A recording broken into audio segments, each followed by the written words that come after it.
What was my experience like night diving? It's pretty scary.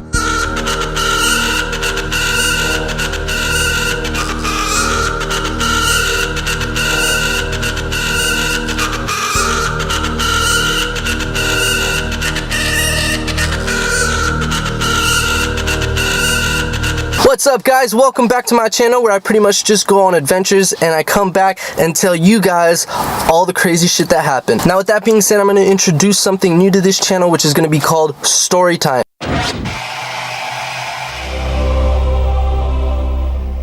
Now, as the name implies, I'm going to be sitting down right here telling you guys rad stories, and throughout the storytelling, I'll be adding in some video clips just to give you a better understanding of what I'm going through and just give you a little bit of a visual. Now, without further ado, let's begin. Alright guys, what makes night diving so scary? Number one, it's in the dark, and when I say dark, I don't mean your living room when you turn off the lights or when you walk outside and it's midnight. No.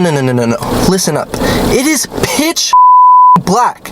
You do not see a single thing in any direction you look. It is a darkness you do not know of, and it is scary. To add on to that, you can only see what your flashlight shows you. So everything that is around you or that could be around you is going to be completely oblivious to you. So let me give you an example. Let's say there's a great white shark 20 yards away from me. I get it, it's an extreme example, but for the sake of argument, there's a damn great white 20 yards from me. So let's say I'm right here and I'm around all my scuba buddies. We will not know that great white shark is there until it comes into close enough range. That is terrifying, guys. That is terrifying. Now, as you're about to see, your flashlight beam is not that big. And as you can see in the video, you barely see anything. And then that is another thing I want to go over. How many lights do you take? When you go night diving, you have 3 lights. You have your primary, secondary, and locator light. Now, primary and secondary are pretty self-explanatory. I mean, you have your primary to show yourself if you lose that one. You have your secondary, which is a backup, right? Not that complicated. The locator light is where I want to talk a bit. The locator light is a light that you attach at the back of your scuba tank, and it's beeping, and it acts as something that you can locate your scuba diving buddy, or you can, you know, it's a locator light, goddammit. But look at that shit! Look at that!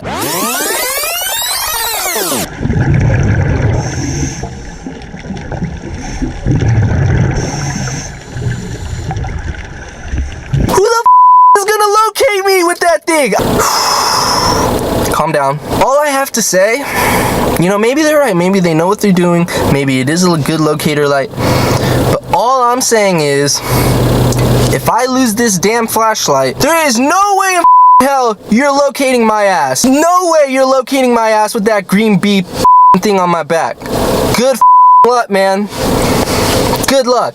And to make things worse, I only had a primary flashlight. I didn't have my secondary flashlight because, well, I didn't have any flashlights to begin with. I had to buy one, and I'm on a budget, so like, they're like, all right, we're gonna let you get away this time. We're gonna let it slide with you just diving with a primary light and not a secondary light. So, if I lost this bad boy, I am Now here's what I will say. The cool thing about night diving is it isn't disco ball down there. There is lights all over the place. They're just shining around. Sometimes you even feel like it's literally underwater Star Wars. I mean, the flashlights look like lightsabers. I mean, that was pretty cool. But make no mistake that at every second I was fearing for my life. I mean, as you're about to see here in the clip that I'm about to show you, I'll be with my scuba group, right? And you see all the lights. And then I just do a 45-degree turn this way, and it is pitch black.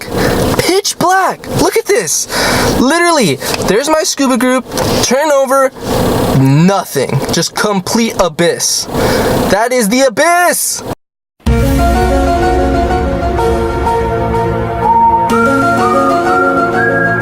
The abyss is an area from which no one comes back.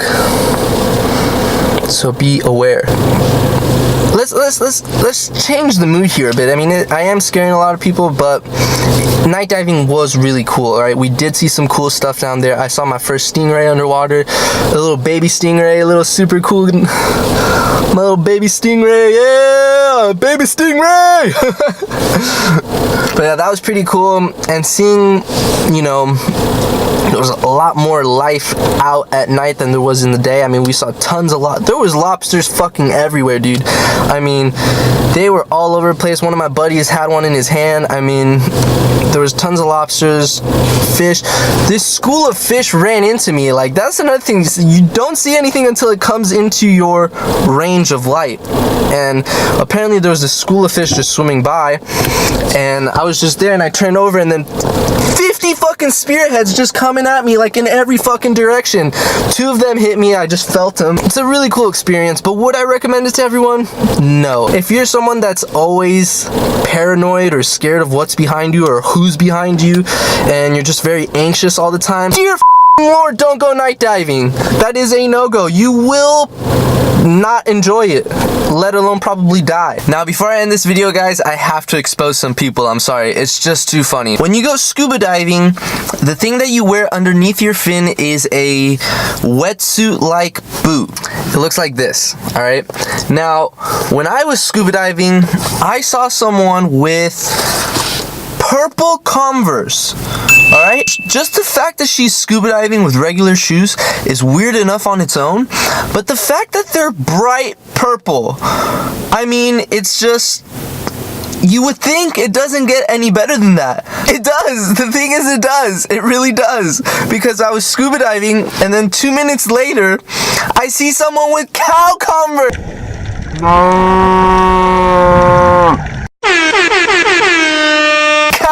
C-O-W Converse, okay? I mean, what is this? I mean, this is not even me trying to be funny here. I mean, this is pretty weird. I'm just seeing flamboyant Converse after flamboyant Converse. I mean, what is going on? The reason why it was tripping me out was because there's this thing called narcosis, alright? And it happens to scuba divers, and the deeper you go, you start to feel drunk a little bit, you lose judgment, and if it gets bad enough, you can even hallucinate.